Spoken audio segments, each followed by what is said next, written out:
விடியற்காலை 3:15 மணி. இன்னும் சில மணி நேரங்களில் பொழுது விடிய போகிறது. 4 மணிக்கு வந்த நீங்கள் இப்போது 4 மணி வரையில் காத்திருக்கிறீர்கள். கிட்டத்தட்ட 12 மணி நேரம் அரங்கம் நிறைந்து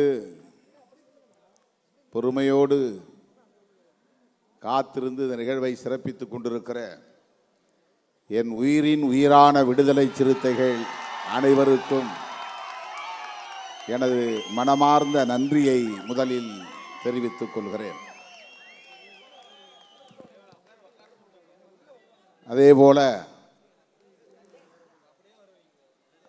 நம்முடைய அழைப்பை ஏற்று வருகை தந்த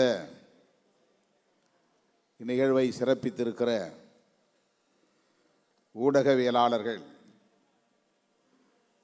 YouTube Brutus Minor, Madan Gowri, Milton, Indrakumar Theradi, Pushparaj, Anu ஆகியோருக்கும்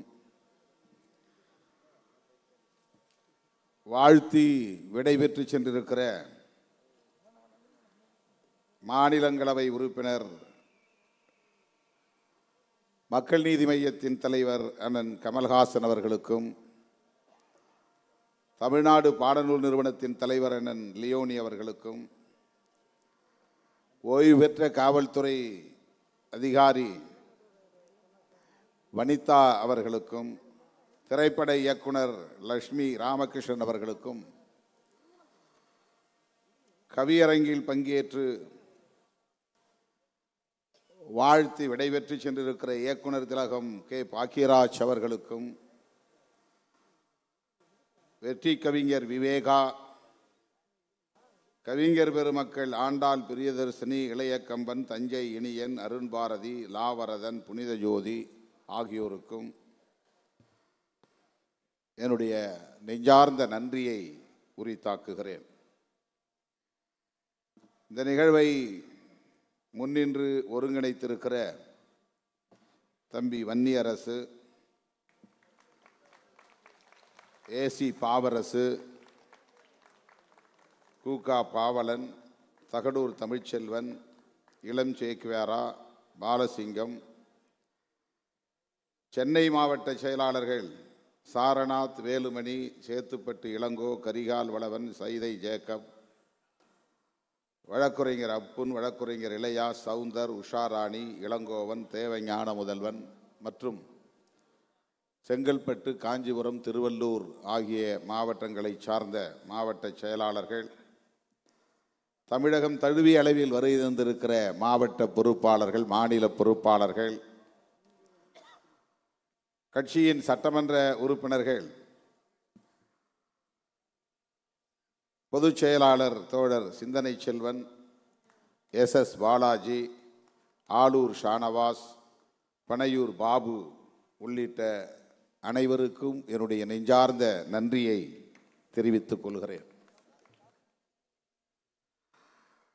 நம்மோடு எப்போதும் உடனிருக்கும் அண்ணன் திராவிட முன்னேற்ற கழகத்தின் வர்த்தகரணி செயலாளர் கவிஞர் காசுமுத்து மாணிக்கம் அவர்களுக்கும், வருகை தந்து வாழ்த்தி விடைபெற்று சென்ற மாண்புமிகு அமைச்சர் அண்ணன் சேகர்பாபு அவர்களுக்கும் எனது நெஞ்சார்ந்த நன்றியை உரித்தாக்குகிறேன். நிறைய பேச எண்ணியிருந்தேன், நேரமில்லை. இந்த நிகழ்வை தள்ளி வைக்க வேண்டும் என்று ஒரு வாரத்திற்கு முன்பே வன்னியரசு அவர்களிடத்திலே சொல்லியிருந்தேன். சின்னம்மாவின் உடல் நலம் மிகவும் கவலைக்கிடமாக இருக்கிறது. என்னை ஆளாக்கியதில் அவருடைய பங்கும் குறிப்பிடத்தக்கதாகும். அவர் என்னை பார்க்கிற போதெல்லாம் தலையை தடவி ஒரே ஒரு வார்த்தை தான் பேசுவார்.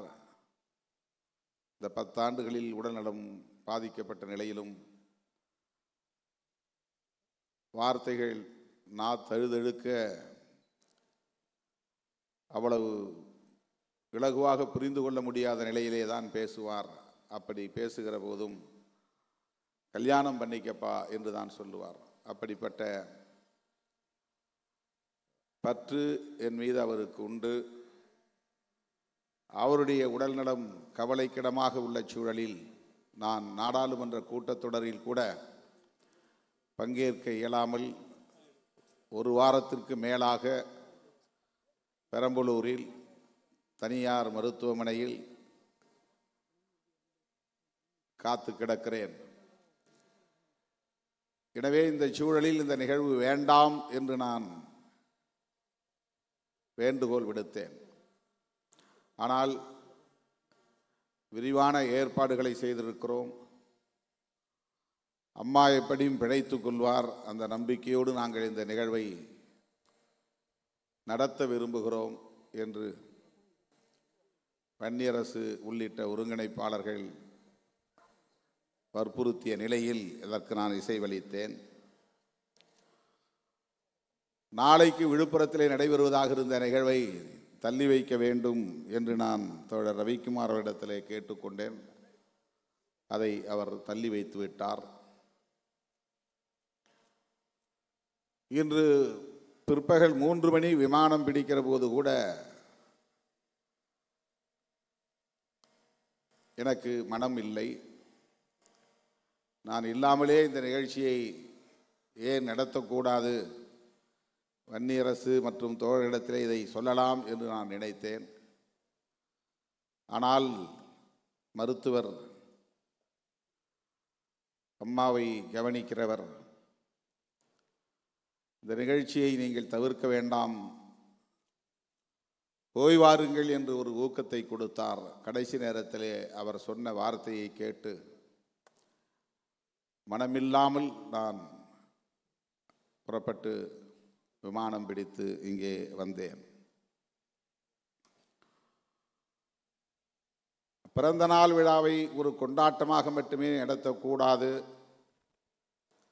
அதனையும் ஒரு அரசியல் நிகழ்வாக ஒருங்கிணைக்க வேண்டும் என்று நாம் பிறந்த நாளை கொண்டாடிய காலத்திலிருந்தே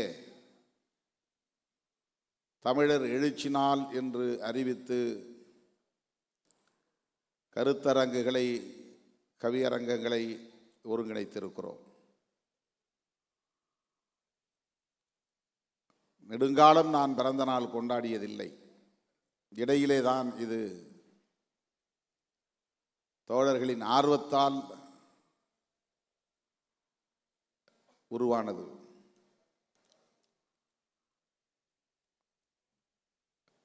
ஒவ்வொரு விழாவிலும் பல துறைகளை சார்ந்த ஆளுமைகள் வந்து இந்நிகழ்விலே பங்கேற்று வாழ்த்தி உரையாற்றிவிட்டு விடைபெற்று செல்வதை நாம் அறிவோம். அது நமக்கு ஊக்கம் தருகிறது, சோர்வின்றி உழைக்கிற உணர்வை தருகிறது, தொடர்ந்து பயணிக்க வேண்டும் என்கிற நம்பிக்கையை தருகிறது. இன்றைய நிகழ்வில் பங்கேற்று உரையாற்றிய ஒவ்வொருவரும் இந்த இயக்கம் குறித்து ஆற்றிய உரை தமிழகத்தில் தவிர்க்க முடியாத ஒரு சக்தி விடுதலை சிறுத்தைகள் கட்சி என்பதை உறுதிப்படுத்தியது. தமிழகத்தின் எதிர்காலம் விடுதலை சிறுத்தைகள் கட்சி என்பதையும் உறுதிப்படுத்தியது.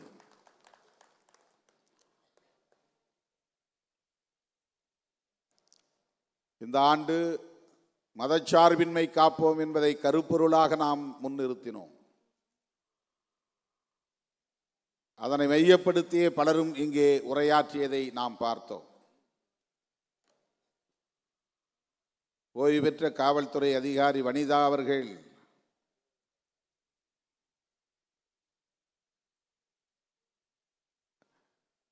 எவ்வளவு ஆழமான கருத்துக்களை மிக இலகுவாக இங்கே எடுத்துரைத்தார் என்பதை நாம் பார்த்தோம். காவல்துறையின் ஒடுக்குமுறைகளை மீறி வெகுண்டெழுந்த இயக்கம் விடுதலை சிறுத்தைகள் கட்சி. அவர் இயக்கம் தொடங்கிய காலத்தில் நான் காவல்துறையில் பணி செய்ய தொடங்கிய காலம். அவர் கடந்து வந்த பாதையை நான் திரும்பி பார்க்கிறேன்.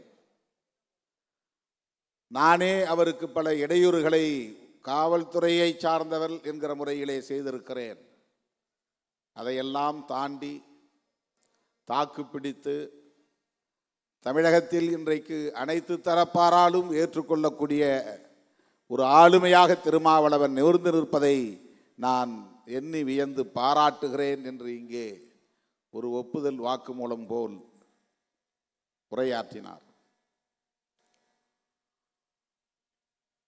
அண்ணன் லியோனி அவர்களுடைய உரை, கவிஞர்கள் இங்கே படித்த கவிதைகள், ஊடகவியலாளர்கள் நம்மிடையே எடுத்து வைத்த கருத்துக்கள், இவை முகத்துக்காக பேசியதல்ல, மேடைக்காக பேசியதல்ல, ஏதோ ஒரு உள்நோக்கத்திற்காக பேசியதல்ல. மனம் திறந்து பேசினார்கள், மனமாற பேசினார்கள். இதுதான் நம்மை பற்றிய மதிப்பீடு. எந்த தளத்தை தொட்டாலும் அங்கே சிறுத்தைகளின் பங்களிப்பு மகத்தானது. கருத்தியல் தளத்தில் இந்த இயக்கம் ஆற்றியிருக்கிற பங்களிப்பு மகத்தானது. தமிழ்நாட்டு அரசியலில் பல முன்னெடுப்புகளை எடுத்திருக்கிற ஒரு இயக்கம் விடுதலை சிறுத்தைகள் கட்சி. இப்படி இங்கே பங்கேற்ற ஒவ்வொருவரும் உளமாற கருத்துக்களை எடுத்துரைத்திருக்கிறார்கள். இது நமக்கு மேலும் தீவிரமாக செயல்பட வேண்டும், மக்களின் நம்பிக்கைக்கு பாத்திரமாக செயல்பட வேண்டும், இவர்களின் எதிர்பார்ப்புகளை நிறைவேற்றக்கூடிய வகையில் செயல்பட வேண்டும் என்கிற உணர்வை தந்திருக்கிறது. அண்ணன் அறிவுமதி அவர்களும் நம்மோடு நெடுநேரமாக காத்திருக்கிறார். எழுச்சி தமிழர் என்று யார் பெயர் சூட்டியது, எவ்வளவு பொருத்தமான பெயர் என்று வனிதா அவர்கள் பேசிய போது அண்ணன் அவர்கள்தான் இந்த பெயரை சூட்டினார் என்று சொன்னதும் இந்த அரங்கமே அதிர்ந்தது. கைகொலிகளால் அரங்கம் நிறைந்தது. தோழர்களே, வெறும் அடைமொழிகளுக்காக நாம் இந்த களத்தில் நிற்கவில்லை. பாராட்டுகளுக்காக இப்படி விழாவை நாம் நடத்தவில்லை. இந்த மண்ணில் ஒரு மகத்தான மாற்றத்தை உருவாக்க வேண்டும், விளிம்பு நிலை மக்களின் விடுதலையை வென்றெடுக்க வேண்டும், பிற்போக்கு சக்திகளின் ஆக்கிரமிப்பிலிருந்து சமூகத்தை மீட்க வேண்டும் என்கிற அந்த பொறுப்புணர்வோடு தான் நாம் களத்தில் நிற்கிறோம். நமக்கு எதிரான அவதூறுகள், ஆதாரமில்லாத அவதூறுகள்,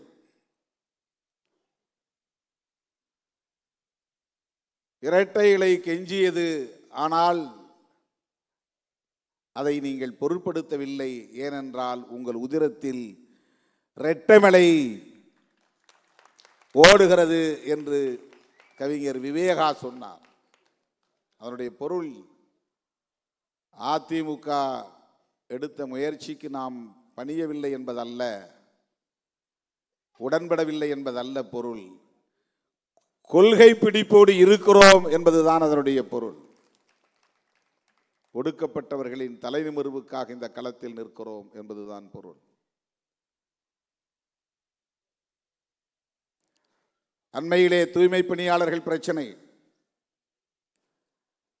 தூய்மை பணியாளர்கள் என்றால் அவர்கள் தலித்துகள், தலித்துகள் என்றால் அங்கே சிறுத்தைகள். ஏன் திருமாவளவன் இந்த அரசை எதிர்த்து போராடவில்லை?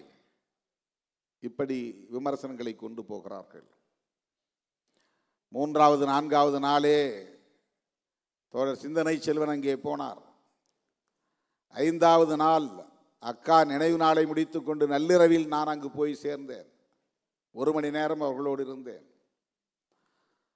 அதற்கு அடுத்து 6வது நாள் முதலமைச்சரை சந்தித்து இந்த பிரச்சனையை எடுத்து பேசினேன். 13ஆம் தேதி வரையில் தொடர்ந்து அமைச்சர்களோடும் பேசினேன், போராட்ட குழுவை சார்ந்த தோழர்களோடும் பேசினேன், ஒவ்வொரு நாளும் பேசினேன், மருத்துவமனையில் இருந்து கொண்டே பேசினேன். அவர்களை பணி நிரந்தரம் செய்ய வேண்டும் என்று நாம் அவர்களின் குரலோடு இணைந்து சொன்னாலும் கூட ஒரு உண்மையை நாம் புரிந்து கொள்ள வேண்டும். நம்முடைய கோணத்திலிருந்து அந்த பிரச்சனையை அணுக வேண்டும். புரட்சியாளர் அம்பேத்கரின் பார்வையிலிருந்து இந்த பிரச்சனையை நாம் அணுக வேண்டும். இவர்கள் குப்பை பொறுக்குகிறவர்கள், சொல்ல போனால் தூய்மை பணியாளர்கள் என்கிற சொல்லுக்கு இன்னொரு பொருள் குப்பை பொறுக்குகிறவர்கள், குப்பையை அள்ளுகிறவர்கள் என்றுதான் பொருள். குப்பையை அள்ளுகிறவர்களை பணி நிரந்தரம் செய்து அந்த தொழிலையே நீங்கள் செய்து கொண்டிருங்கள் என்று சொல்லுவது எந்த வகையிலும் ஏற்புடையதல்ல. அதிலிருந்து மீள வேண்டும் என்பதுதான் நம்முடைய போராட்டம். அந்த தொழிலை செய்யக்கூடியவர்கள் தொடர்ந்து அதை செய்யக்கூடாது. மலம் அள்ளுபவனே மலம் அள்ளட்டும், சாக்கடையை சுத்தம் செய்கிறவனே சாக்கடையை சுத்தம் செய்யட்டும், குப்பையை அள்ளுகிறவனே குப்பையை அள்ளட்டும் என்கிற அந்த கருத்துக்கு இது வலு சேர்ப்பதாக இருக்கிறது. அரசு ஊழியர்களை ஆக்குங்கள், பணி நிரந்தரம் செய்யுங்கள். ஒரு அம்பேத்கரின் மாணவனாக இருந்து, பெரியாரின் பிள்ளையாக இருந்து இதை நாம் வலுவாக சொல்ல முடியாது. குப்பை அள்ளுகிற தொழிலை குப்பை அள்ளுகிறவர்களே செய்ய வேண்டும், அரசு பணியாளர்களாக அவர்களை மாற்ற வேண்டும் என்கிற அந்த கோரிக்கையில் நமக்கு மாற்று கருத்து இருக்கிறது. சொல்ல போனால் அதை எதிர்த்து தான் நாம் பேச வேண்டும். தலித்துகள் செய்கிறார்கள், அவர்களுக்கு பணி நிரந்தரம் செய். நாங்கள் தலித் இயக்கம். இதற்கு பெயர் கன்வென்ஷனல் திங்கிங். காலம் காலமாக இருக்கிற மரபு சார்ந்த சிந்தனை இது, அடிமை சார்ந்த சிந்தனை இது. வெட்டியான் தொழிலை செய்கிறவனை வெட்டியான் தொழிலாக அரசு ஊழியர்களாக ஆக்கு என்று சொன்னால் எப்படி அதை ஏற்றுக்கொள்ள முடியும்? அந்த தொழிலை ஒழிக்க வேண்டும். உலக நாடுகள் எல்லாம் இன்றைக்கு கருவிகளை அறிவியல் வளர்ச்சியில, தொழில்நுட்ப வளர்ச்சியில புதிய புதிய கருவிகளை கண்டுபிடித்து ஒரு குறிப்பிட்ட இனத்தை சார்ந்தவர்கள் தான் அந்த தொழிலை செய்ய வேண்டும் என்கிற நிலை இல்லாமல் அந்த தொழில்நுட்பத்தை கற்றுக்கொண்டவன் அந்த வேலையை செய்யலாம் என்கிற நிலையை ஏற்படுத்துகிறார்கள். இதுதான் பிற நாடுகளில் இருக்கிற நிலை. ஆனால் இந்தியாவில் ஸ்கேவேஞ்சர்ஸ் அரசு ஊழியராக்கு, ஸ்வீப்பர்ஸ் அரசு ஊழியராக்கு. இது எந்த வகையில் ஏற்புடையதாக இருக்க முடியும்? இதை போய் அவர்களிடத்திலே சொன்னால் அவர்களுக்கு எதிராக நாம் பேசுகிறோம் என்று கருதுவார்கள். அதனால்தான் சேர்ந்து நாமும் பணி நிரந்தரம் செய்யுங்கள் என்று சொல்ல நேர்ந்தது.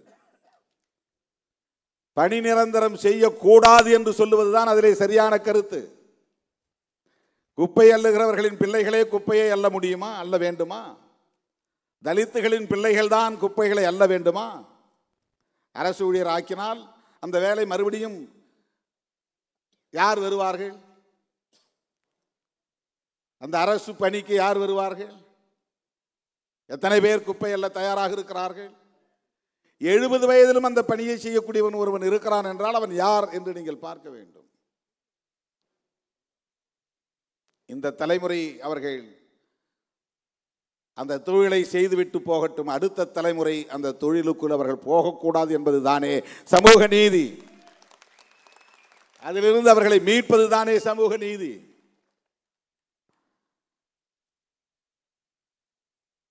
தொழில்நுட்பத்தில் வளர்ச்சியடைந்த நாடுகளுக்கு இது போன்ற சிக்கல்கள் இல்லை. எதையோ வளர்க்க துடிக்கிற இந்த ஆட்சியாளர்கள் இந்த நாட்டை உலக வல்லரசுகளில் ஒன்றாக மாற்ற வேண்டும் என்று துடிக்கிறவர்கள் இன்னும் ரயில் நிலையங்களில் கையால் மலம் மல்லுகிற மலம் மல்லும் தொழிலாளர்கள் லட்சக்கணக்கானோர் இருக்கிறார்கள். மலம் மல்லும் தொழிலாளர்கள் யார்? அவங்கெல்லாம் கஷ்டப்படுறாங்க, அதனால் அவங்களெல்லாம் அரசு ஊழியர் ஆக்குங்க, அவங்களுக்கு சம்பளத்தை கூட்டுங்க, பென்ஷன் கொடுங்க என்று நாம் சொல்ல முடியுமா? குப்பை அள்ளுகிறவர்களை அப்படியே குப்பை அள்ளட்டும், அவர்களை அரசு ஊழியர்களாக்குங்கள், அவர்களுக்கு பென்ஷன் கொடுங்கள் என்று நாம் சொல்ல முடியுமா? ஆக தலித்துகள் பிரச்சனை என்றால் திருமாவளவன் தான் பேச வேண்டும் என்று சொல்லுகிற அந்த புத்தியே ஒரு சாதி புத்தி. அது வேங்கவேல் பிரச்சனை என்றால் திருமாவளவன் தான் பேச வேண்டும் என்று சொல்லுகிற புத்தியே சாதி புத்தி. அது ஏன் அதிமுக பேசக்கூடாது? வேங்கவேல் பிரச்சனை மக்கள் பிரச்சனை இல்லையா? அதிமுகவுக்கு அதில் பொறுப்பு இல்லையா? வேற கட்சிகள் பேசக்கூடாதா? எல்லோரும் பேச வேண்டுமா இல்லையா?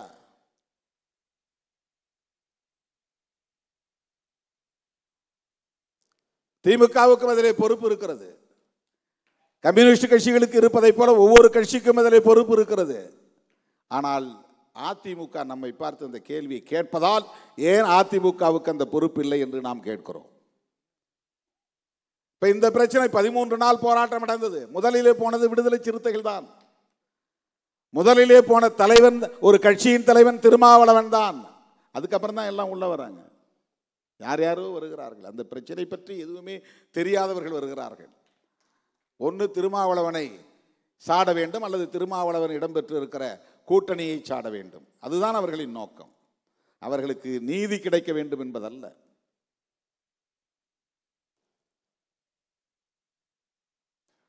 இப்படிப்பட்ட அவதூறுகளை எல்லாம் கடந்து பயணிக்க வேண்டிய ஒரு தேவை நமக்கு இருக்கிறது. தாங்க சட்டையர் செய்த போது தோழர்கள்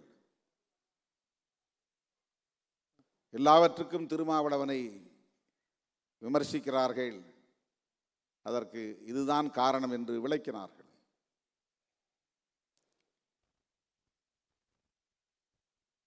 நாம் கவனமாக இருக்க வேண்டும்.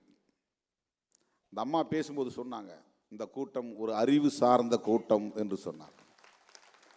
இங்கே இருக்கிற ஒவ்வொருவரும் கொள்கை புரிதலோடு இருக்கிறீர்கள் என்று சொன்னார்கள். அதுதான் நமக்கு கிடைத்திருக்கிற பெருமை. அவங்க எந்த கட்சியை சார்ந்தவர்கள் இல்லை. சொல்லப்போனால் முதல் மேடை என்று சொன்னார்.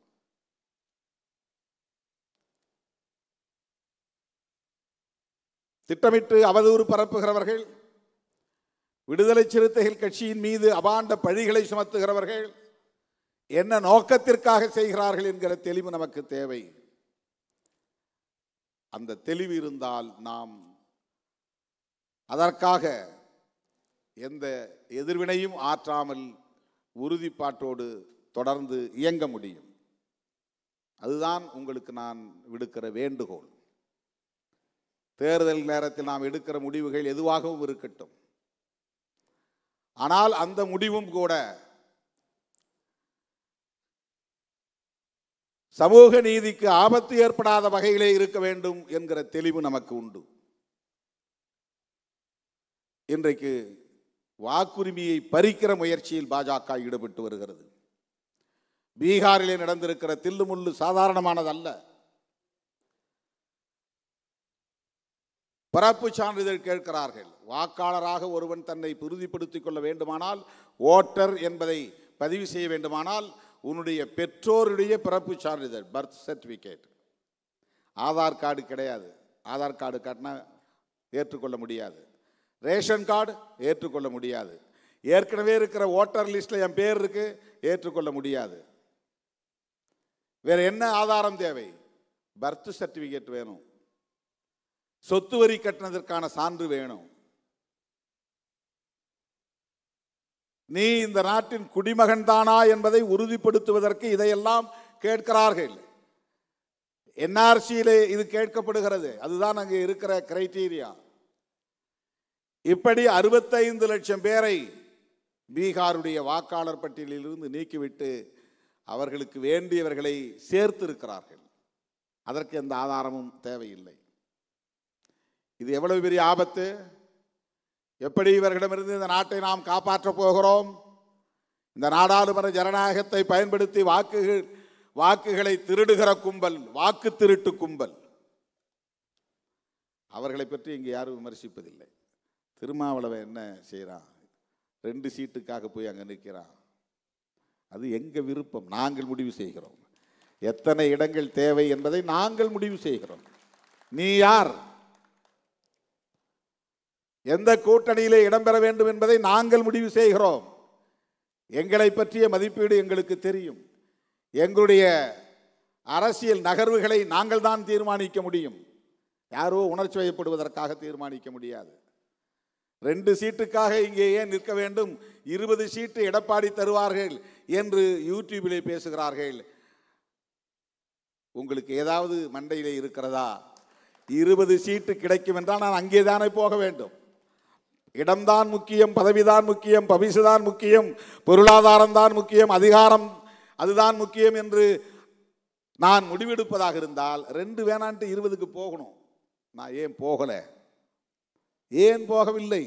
யார் என்னை தடுப்பது? யார் என்னை கட்டாயப்படுத்துவது போகக்கூடாது என்று? அப்படி யாரும் செய்ய முடியாது. அதுதான் பிரச்சனை. யாராலும் வளைக்க முடியாது, யாராலும் விலை பேச முடியாது, யாராலும் மதிப்பீடு செய்யவும் முடியாது. அதுதாங்க பிரச்சனை. நீங்க நினைக்கிற சராசரி நபர்கள் அல்ல நாங்கள்.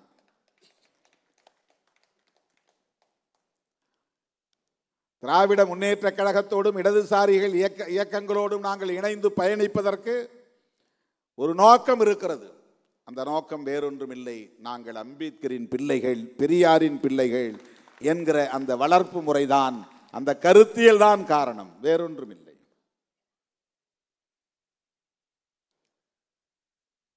அருமை தோழர்களே, பிறந்த நாள் செய்தியாக நான் சொல்ல விரும்புவது, இந்திய அரசியலையே மதசார்பு சக்திகள் ஒரு புறம், மதசார்பற்ற சக்திகள் இன்னொரு புறம் என்று நாம் கூர்மைப்படுத்த வேண்டியிருக்கிறது. இன்னும் கூர்மைப்படுத்த வேண்டியிருக்கிறது.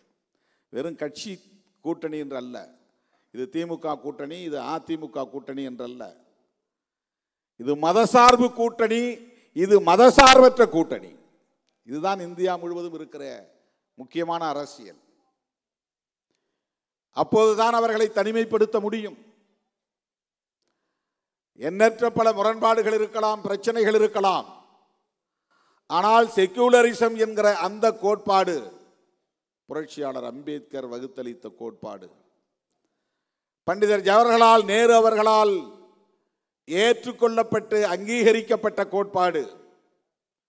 ஏன் புரட்சியாளர் அம்பேத்கர் அவர்களுக்கு நேர் முரணாக இருந்த காந்தியடிகளால் ஏற்றுக்கொள்ளப்பட்டு அங்கீகரிக்கப்பட்ட கோட்பாடு.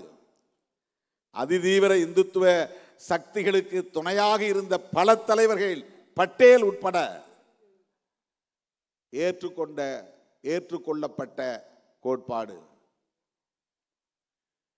இந்திரா காந்தி அம்மையார் அவர்களால் திருத்தம் கொண்டு வரப்பட்டு முகப்புறையிலே செக்குலர் என்கிற சொல் இணைக்கப்பட்ட நிலையிலே இந்திரா காந்தி அம்மையாரால் ஏற்றுக்கொள்ளப்பட்ட கோட்பாடு. ராஜீவ் காந்தி அவர்களாலும் இன்றைக்கு ராகுல் காந்தி அவர்களாலும் செக்குலரிசம் என்கிற கோட்பாடு இந்த தேசத்தின் முதன்மையான கோட்பாடு என்று ஏற்றுக்கொள்ளப்பட்டிருக்கிற ஒரு சூழலில் நாம் காங்கிரசும் இடம்பெறுகிற இந்தியா கூட்டணியில் இடம்பெறுகிறோம். இதுதான் நாம் அந்த அணியிலே இருக்கிறோம் என்பதற்கான காரணம். காங்கிரஸோடு நமக்கு முரண்பாடுகள் இருக்கலாம். ஆனால் தேசத்தை பாதுகாப்பதற்கு புரட்சியாளர் அம்பேத்கர் முன்மொழிந்த மதச்சார்பின்மை என்கிற கோட்பாட்டில் இன்றைக்கு உறுதியாக நிற்கிற இயக்கம் காங்கிரஸ். எனவேதான் காங்கிரஸ் தலைமையில் இந்தியா கூட்டணியில் நாம் இடம்பெற்றிருக்கிறோம்.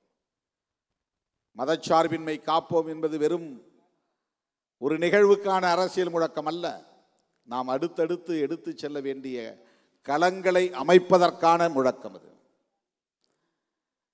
அடுத்தடுத்து நாம் தேர்தல் அரசியல் களத்தில் மேற்கொள்ள வேண்டிய நகர்வுகளுக்கான ஒரு முழக்கம் அது. யாரும் நம்மை எப்படியும் விமர்சித்து விட்டு போகட்டும், நாம் பொருட்படுத்த தேவையில்லை. இந்த மதச்சார்பின்மை காப்போம் என்கிற கருத்தியலை இன்னும் வெகுவாக மக்களிடத்தில் கொண்டு போய் சேர்ப்போம். மதச்சார்பின்மை என்கிற கருத்தியலை சேர்ப்பதன் மூலம்தான் மதசார்பற்ற முற்போக்கு கூட்டணியின் வெற்றியை தமிழ்நாட்டிலே மேலும் நம்மால் உறுதிப்படுத்த முடியும். கண்ணுக்கெட்டிய தூரம் வரையில் இந்த கூட்டணிக்கு எதிரான ஒரு சக்தி இல்லை. அவர்கள் அவதூறு பரப்பி கூட்டணியை சிதைக்க பார்க்கிறார்கள். சிறுத்தைகள் ஒருபோதும் உணர்ச்சி வயப்படக்கூடாது. சமூக வலைத்தளங்களில் மனம் போல் எதையும் எழுதிவிடக்கூடாது. எம்ஜிஆர் அவர்களை பற்றியும் ஜெயலலிதா அம்மையார் அவர்களை பற்றியும் நான் தனிநபர் அடிப்படையிலே விமர்சிக்கவில்லை. திராவிட இயக்கங்களை எப்படி குறிவைத்து சனாதன சக்திகள் கடந்த காலங்களில் காய் நகர்த்தி இருக்கிறார்கள் என்கிற போது திமுகவுக்கும் அதிமுகவுக்கும் இடையிலான ஒரு வேறுபாட்டை நான் சொல்ல வேண்டிய ஒரு நிர்பந்தம். ஏனென்றால் திமுக கூட்டணியில் நாம் இருக்கிற சூழலில் நாம் ஏன் இங்கே இருக்கிறோம் என்பதை நியாயப்படுத்த வேண்டிய ஒரு தேவையும் நமக்கு இருக்கிறது. அதிமுக எம்ஜிஆர் காலத்திலும் ஜெயலலிதா அம்மையார் காலத்திலும் எடுத்த நிலைப்பாடுகள், கொண்டு வந்த சட்டங்கள், பிறகு மாற்றிக்கொண்ட நிலைப்பாடுகள், இவை எல்லாவற்றையும் கருத்தில் கொண்டுதான் அந்த இயக்கத்தில் சனாதன சக்திகளின் ஊடுருவல் இருந்தது என்று சொல்ல நான் துணிந்தேன். இது எல்லோரும் ஏற்கனவே சொன்ன விமர்சனம்தான், நான் ஒன்றும் புதிதாக சொல்லவில்லை. அண்ணாவையும் எம்ஜிஆரையும் ஜெயலலிதா அவர்களையும் பாஜகக்காரர்கள் எப்படியெல்லாம் விமர்சிக்கிறார்கள், ஆனால் அவர்கள் மீது இவர்களின் கோபம் திரும்பவில்லை. பலமுறை நான் எம்ஜிஆர் அவர்களை பாராட்டியிருக்கிறேன். புரட்சி தலைவர் என்கிற ஒற்றை சொல்லுக்கு ஒரே ஒரு திட்டம் சான்றாக இருக்கிறது. காலம் காலமாக இருந்த கர்ணம் முன்சிப் பதவியை தூக்கி எறிந்துவிட்டு வில்லேஜ் அட்மினிஸ்ட்ரேட்டிவ் ஆஃபீஸர் என்கிற ஒரு திட்டத்தை கொண்டு வந்ததற்காகவே அவரை புரட்சி தலைவர் என்று சொல்லலாம் என்று நான் சொல்லியிருக்கிறேன். சமூக நீதிக்கான நிலைப்பாட்டின் போது அந்த 69 விழுக்காட்டை 9வது பட்டியலிலே இணைப்பதற்கு ஜெயலலிதா அம்மையார் மேற்கொண்ட முயற்சி போதும் அவரை பாராட்டுவதற்கு என்று நான் பேசியிருக்கிறேன். தனிநபர் அடிப்படையிலே யாரையும் நாம் விமர்சித்ததில்லை. ஆனால் நமக்கு எதிரான அவதூறுகள் கடுமையாக முன்வைக்கப்பெற்றன. தோழர்கள் அதையும் நாம் எதிர்கொண்டாக வேண்டும் என்று எதிர்வினை ஆற்றிய போது உடனே நான் முகநூர் நேரலையில் சொன்னேன், அதிமுகவையோ எம்ஜிஆரையோ ஜெயலலிதா அவர்களை பற்றியோ நீங்கள் யாரும் கருத்து சொல்ல வேண்டாம், தேவைப்படுகிற நேரத்தில் நானே கருத்தை சொல்லுவேன் என்று சொன்னேன். அந்த நிலைப்பாட்டில் நான் மாறவில்லை. அவமதிக்கும் நோக்கம் இல்லை என்பதைத்தான் நான் சொன்னேன். அது அவமதிப்பல்ல, நடந்த வரலாற்றை சொல்லுகிறேன். அந்த அம்மாவே மேடையில் சட்டமன்றத்தில் சொன்னார், எல்லோரும் என்னை பார்ப்பன பெண்மணி என்கிறார்கள், ஆமாம் நான் பாப்பாத்தி தான் என்று சொன்னார், கிளைம் செய்தார். நமக்கு பார்ப்பன சமூகத்தின் மீது எந்த வெறுப்பும் கிடையாது. எவ்வளவோ நண்பர்கள் பார்ப்பன சமூகத்தை சார்ந்த நண்பர்கள் இருக்கிறார்கள், நல்ல நண்பர்கள் இருக்கிறார்கள். இந்த மேடையிலே மைப்பா நாராயணன் வந்து ஆடை போர்த்தி வாழ்த்தி விட்டு போனார். தனிப்பட்ட முறையிலே யார் மீது நமக்கு எந்த காழ்ப்புணர்வும் கிடையாது. ஆனால் திராவிட இயக்க அரசியலை குறிவைத்து தாக்குகிறார்கள் என்றால் அது வெறும் திமுகவுக்கு எதிரானதல்ல, ஒடுக்கப்பட்ட மக்களின் அரசியலுக்கும் எதிரானது. அதை நினைவிலே வைத்துக் கொள்ளுங்கள். சமூக நீதி அரசியலுக்கு எதிரானது, நினைவிலே வைத்துக் கொள்ளுங்கள். திமுகவுக்கு எதிரான நகர்வுகளை திமுகவே எதிர்கொள்ளும், அது வேறு. ஆனால் திராவிட அரசியல், பெரியார் அரசியல் இங்கே சிதைக்கப்படுவேயானால் நாம் இங்கே அரசியல் செய்ய முடியாத நிலை ஏற்பட்டுவிடும். அரசியல் செய்ய முடியாத நிலை ஏற்பட்டுவிடும். பெரியார் அரசியல் என்பது அம்பேத்கர் அரசியலோடு இணைந்த ஒன்று, முரண்பட்ட ஒன்று அல்ல. பெரியார் அரசியலை விமர்சிக்கிறார்கள் என்றால் அம்பேத்கர் அரசியலை விமர்சிப்பதாகத்தான் பொருள். திராவிட இயக்க அரசியலை விமர்சிக்கிறார்கள் என்றால் விடுதலை சிறுத்தைகளின் அரசியலையும் விமர்சிக்கிறார்கள் என்றுதான் பொருள். ரெண்டு இயக்கமும் ஒன்றா என்றால் இல்லை, அது வேறு. அரசியல் இயக்கங்கள் கட்டமைப்பதிலே பல முரண்பாடுகள் இருக்கலாம், அதிகார பகிர்விலே முரண்பாடுகள் இருக்கலாம், பிரச்சனைகளை அணுகுவதிலே எடுக்கிற முடிவுகளிலே முரண்பாடுகள் இருக்கலாம். ஆனால் அடிப்படை கருத்தியல் என்பது சமூக நீதி சார்ந்த அரசியல். முதலில் தமிழக அரசியல் களத்தில் திராவிடம் என்கிற சொல்லை புழக்கத்திற்கு கொண்டு வந்தவர் பண்டிதர் அயோத்திதாசர் மறந்துவிடக்கூடாது. எனது அருமை தோழர்களே, நெருக்கடியான சூழலில், நேரங்கட்ட நேரத்தில், பேச முடியாத மனநிலையில் இந்த கருத்துக்களை எல்லாம் உங்களோடு பகிர்ந்து கொள்ளக்கூடிய ஒரு சூழல் அமைந்தது. என் மீது இவ்வளவு நம்பிக்கை வைத்து இவ்வளவு நேரம் காத்திருக்கிற என் உயிரின் உயிரான விடுதலை சிறுத்தைகள் அனைவருக்கும் என்னுடைய நெஞ்சார்ந்த நன்றியை கூறி